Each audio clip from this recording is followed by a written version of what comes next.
샬롬 할렐루야. 히브리어 단어 묵상 70번째.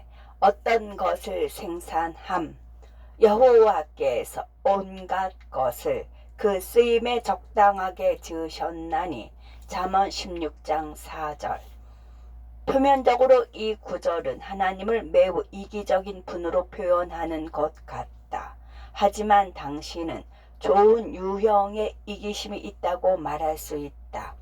우리는 그 사람에 대한 사랑을 표현하고 싶고 그렇게 하면 기분이 좋아지기 때문에 이기적인 이유로 누군가를 위해 선물을 구매하기도 한다.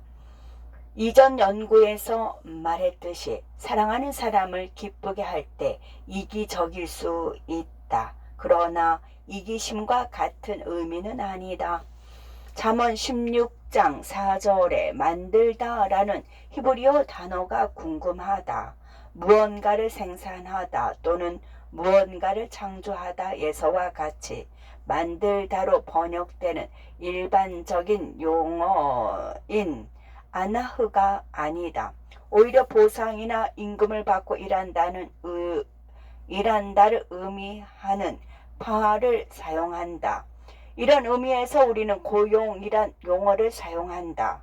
내가 건축 공사장에서 일할 때 감독관이 급료 봉투를 건네며 이런 일이 다 그래 라고 말했던 기억이 난다. 나는 집을 짓는 것과 성취감도 하나님이 주신 근육을 사용하고 두뇌를 단련할 수 있는 기회라고 생각했지만 주말에 받을 급료를 기대하지 않았다면 그 현장에 잠시도 있지 못했을 것이다. 결론은 내가 먹고 살 곳을 마련하려면 일을 해야 한다는 것이고 이 특정한 일은 그 필요를 충족시킬 수 있다는 것이다. 사물이라는 단어는 히브리어 원문에는 없다. 본문은 단순히 하나님이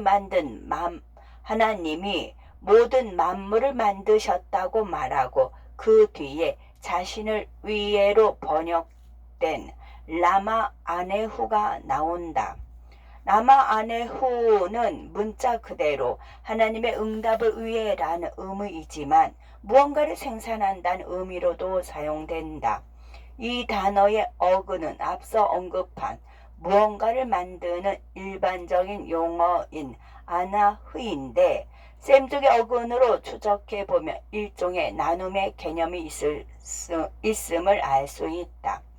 지미 듀란트, 미국의 희극 배우, 피아노 연주자 성우인 지미 듀란트가 친구에게 당신은 누구를 위해 일하고 있습니까? 라고 물었을 때의 이야기가 생각난다.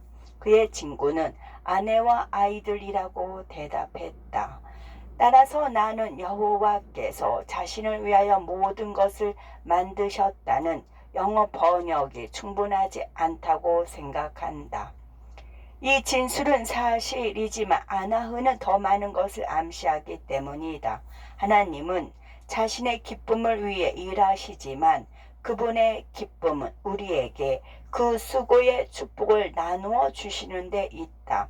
마찬가지로 가족에게서 기쁨과 즐거움을 찾은 사람은 가족을 분양하기 위해 매일 일하러 간다. 그의 노동의 모든 열매가 가족에게 전해져서 사랑을 누리고 가족의 즐거움에서 기쁨을 느끼기 때문이다. 목회자로 사역할 때 한 노인의 자녀로부터 어머니가 집을 팔고 실버타운으로 이사하는 것이 최선의 방법이라고 어머니를 설득해 달라는 부탁을 받았다. 그녀의 남편은 이미 세상을 떠났고 그녀 혼자 그 집을 관리하고 유지하기에는 너무나 버거운 집이었다. 나는 그녀가 실버타운에서 더 편안하게 지낼 수 있을 것 같아서 좋은 방법이라고 생각했다. 하지만 그녀와 이야기를 나누면서 생각이 바뀌기 시작했다. 그녀는 결혼 초에 남편이 이 집을 어떻게 지었는지 이야기해 주었다. 남편은 결혼 생활 내내 집을 증축하고 수리했는데 이 모든 것은 아내를 기쁘게 하려는 명백한 목적이 있었다. 집 증축, 수리는 남편의 요구가 아니라 집에 대한 그녀의 갈망을 충족시키기 위함이었다. 그녀는 벽을 만지며 말했다. 보이지 않으세요? 모든 벽, 모든 문, 모든 창문에서 남편이 저에게 사랑해요 라고 말해요. 아침마다 남편은 나에게 사랑해 라고 말하곤 했어요. 그는 나를 위해 지은 이 집을 남기고 떠났지만 매일 아침 이 집에서 일어날 때마다 그는 여전히 나에게 사랑해 라고 말하고 있어요.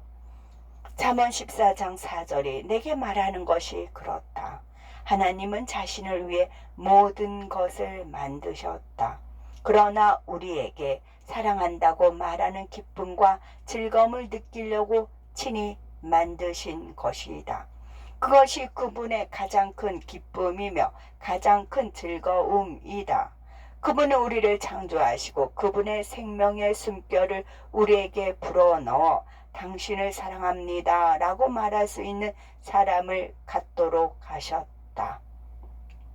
모든 나무, 모든 풀잎, 당신에게 다가와서 당신을 바라보다가 도망가는 작은 다람쥐, 현관에서 노래하며 춤추는 모든 새가 하나님께서 당신에게 나는 너를 사랑한다 라고 말씀하시는 것이다. 하나님은 이 세상과 그분의 모든 창조물을 잠시 동안, 즉 그분과의 약혼, 정혼의 시간을 위해 우리의 집으로 지으셨다. 약혼 기간에 우리는 그분의 사랑을 전하기 위해 만든 그분의 모든 파할, 즉 작품으로 가득 찬 세상에 살고 있다. 그분이 우리를 위해 지으신 이 집에서 그분의 사랑에 많은 본보기에 둘러싸여 시간을 보낼 때 그분이 새를 보내 우리에게 노래하게 하고 그분의 나무를 바람에 흔들리게 하신다. 우리를 새롭게 하는 그분의 비와 우리를 강하게 하는 그분의 태양으로 우리는 점점 더 하나님을 사랑하게 된다. 고대 히브리 전통에서 젊은 여성은 약혼 기간 동안 약혼자와 점점 더 사랑에 빠졌고 그가 없이 혼자 있는 것을 참을 수 없을 정도였다. 그리고 어느 날 밤 그녀를 사랑하는 사람이 찾아와서 그의 아버지의 집으로 데려가 그들의 결혼을 완성하였다. 이와 마찬가지로 우리가 신랑이신 예수님과 약혼한 기간 동안 이 세상에 살면서 그분을 점점 더 사랑하게 된다. 그리고 날마다 그분의 발인 창조물을 통해 하나님은 우리에게 우리를 사랑하신다고 말씀하신다. 그분이 우리를 얼마나 사랑하시는지 계속해서 말씀하실 때 우리는 그분의 임재 안에 있지 않으면 견딜 수 없는 지경에 이른다. 그리고 어느 날 밤 예수님께서 오셔서 우리를 데려가 아버지의 집에서 살게 할 것이다. 그러면 우리는 그분과의 결혼을 완성하고 그분의 마음 안에서 영원히 살게 된다. 여호와께서 온갖 것을 그 쓰임에 적당하게 지으셨나니 어떤 것을 생산함. 아멘.